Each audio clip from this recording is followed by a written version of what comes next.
दोस्तों नमस्कार। आज हम बात करेंगे नशा और माइंड पर। नशा हमारे देश की बहुत बड़ी समस्या है। नशा से हर कोई ग्रसित है, चाहे वो युवा हो, वृद्ध हो या फिर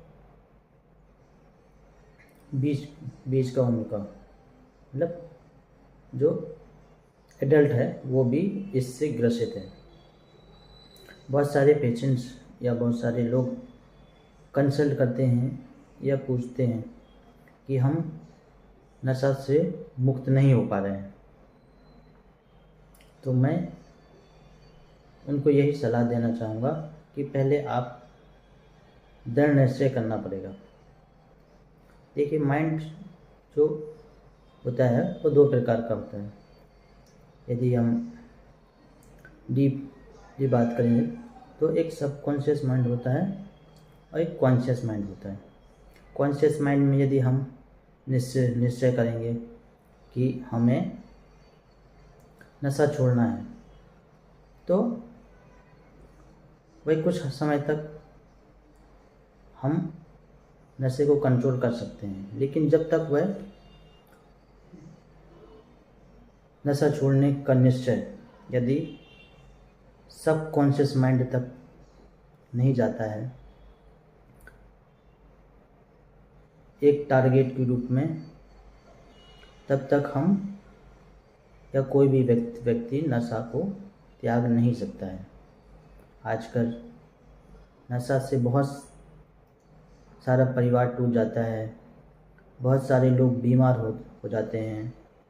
नशा कई प्रकार का हो सकता है, एल्कोहल का, टोबैको का या अन्य नशीले पदार्थ जैसे गांजा इत्यादि।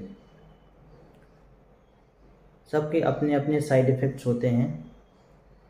ज़्यादातर न्यूज़ और पत्राचार के माध्यम से और बहुत सारे एनजीओ जो नशे के लिए काम कर रहे हैं, वह लोगों में बीच में अवेयरनेस फैलाते रहते हैं। साथ ही अवेयरनेस कैंप भी करते हैं, और जो कुछ लोग जागरूक हैं, जिन्हें नशे से परेशानी हो रही है या कोई बीमार हो रहा है या उनकी लाइफ में बहुत ज़्यादा तनाव हो रहा है नशे से, वो खुद ऐसे केंद्रों में जाते हैं। नशे के लिए को छुड़ाने के लिए काउंसलिंग और ट्रीटमेंट दोनों महत्वपूर्ण हैं। यदि आप ट्रीटमेंट लेते हैं और यदि काउंसलिंग प्रॉपर नहीं होती है और आप कुछ काउंसलिंग में अच्छे तरीके से नहीं समझते हैं तो नशा से मुक्त होना मुश्किल है। क्योंकि जैसे कि मैंने बताया कि सबकॉन्शियस माइंड में अपने टारगेट को बिठाना बहुत ज़रूरी है। जब तक आप नशा छुड़ाने का टारगेट आप अपने सबकॉन्शियस माइंड में नहीं बिठाएंगे तब तक नहीं होगा। वो होगा, आप डेली इसके लिए प्रैक्टिस कर सकते हैं।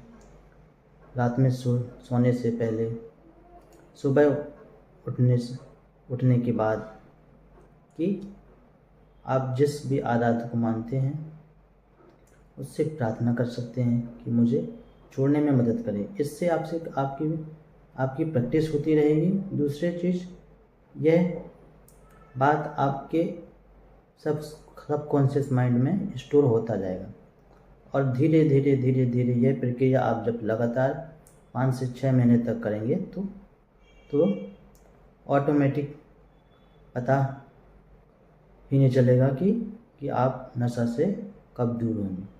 साथ ही साथ आपको जब नशे के दौरान आपको ध्यान डाइवर्ट करना पड़ेगा। बुक्स पढ़ सकते हैं और अच्छे विचार वाले वीडियोस सुन सकते हैं। तो ये कुछ टेक्निक्स हैं जिसके माध्यम से आप नशे की लत से बच सकते हैं। तो आज के लिए ये नशे और सबकॉन्शियस माइंड की प्रक्रिया में किस तरह बैठाया जाता है। यह था।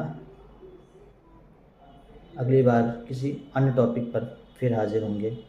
यदि आप चैनल पे नए हैं तो इस चैनल को सब्सक्राइब कर लीजिए और लाइक और शेयर करिए यदि इस वीडियो के माध्यम से कुछ आपको ज्ञान प्राप्त हुआ है। धन्यवाद।